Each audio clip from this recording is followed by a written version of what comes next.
Are you willing to travel faster than an aeroplane, faster than a bullet train? Then your dream is not too far away to become true. Do you want to know what is it about, along with the basic physics? Then let's check it out.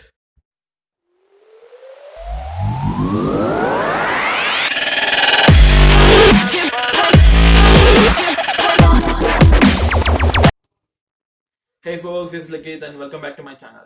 Today we're gonna discuss about Hyperloop. Yeah, as I have said, it travels faster than an aeroplane. That means greater than 930 km per hour. It travels both on ground and underground. Let me take an example about its speed. To travel from Mumbai to Bengaluru on a flight, it takes at least 1 hour 45 minutes. But if you travel on a Hyperloop, it just takes 40 minutes. Isn't it amazing? Hi, Joe. Hello.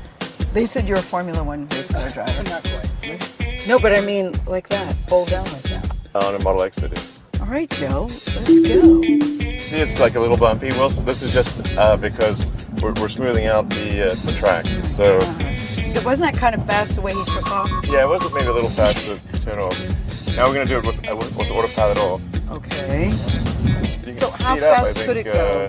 I mean, we've taken it up to what 80 miles an hour or something. Whoa. How fast are we going now?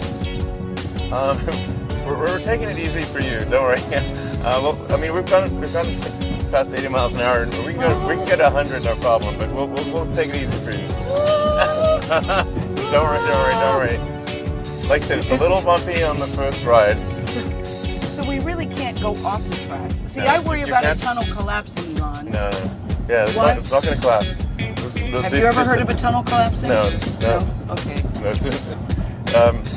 These tunnel reinforcing segments are 4 times stronger than they need to be for the load. What's with the color changes? Is that just? Oh, that's just like, green is good, red is slow, red is stop. But there was a blue No, that was just for aesthetic. for drama. It gives it a futuristic look.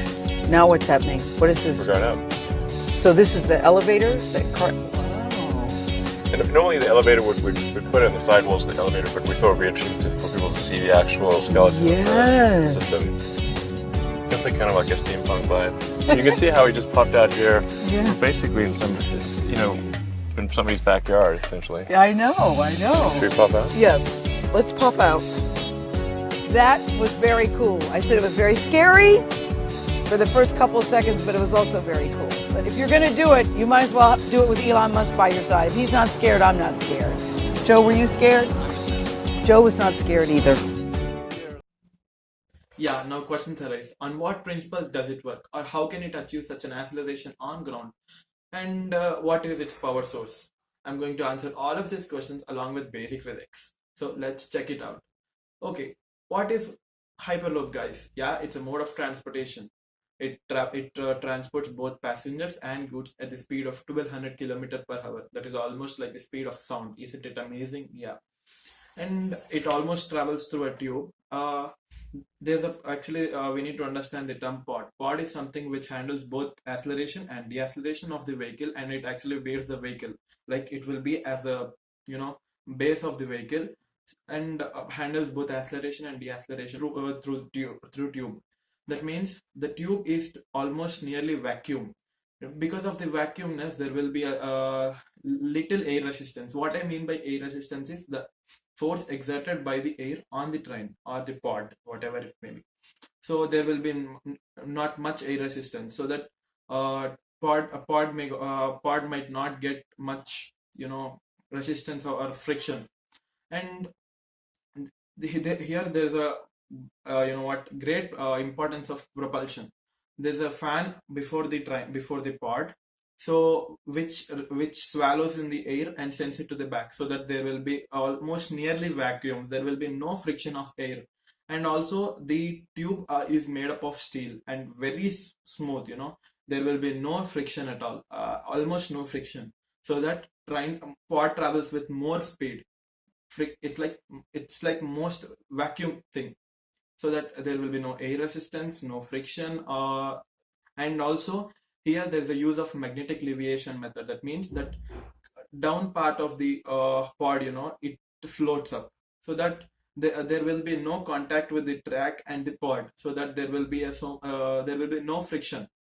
these things help the pod to travel much more speed than usually what we see here in the magnetic train or whatever it may be. And the next thing,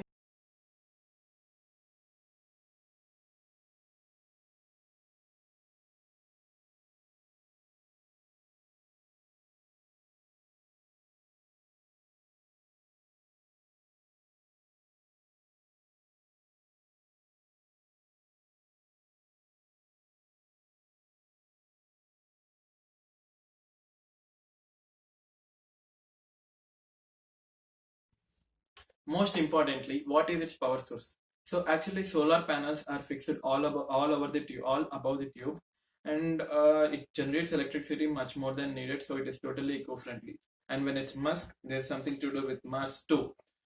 Basically, Mars atmosphere is 1% density of Earth's atmosphere. So there would be no use of Hyperloop when Hyperloop is made to travel in the Mars. And Musk in his 2013 white paper plan, he proposed it might take up to $6 billion, which is way too much, but very eco-friendly. And what are the disadvantages of Hyperloop?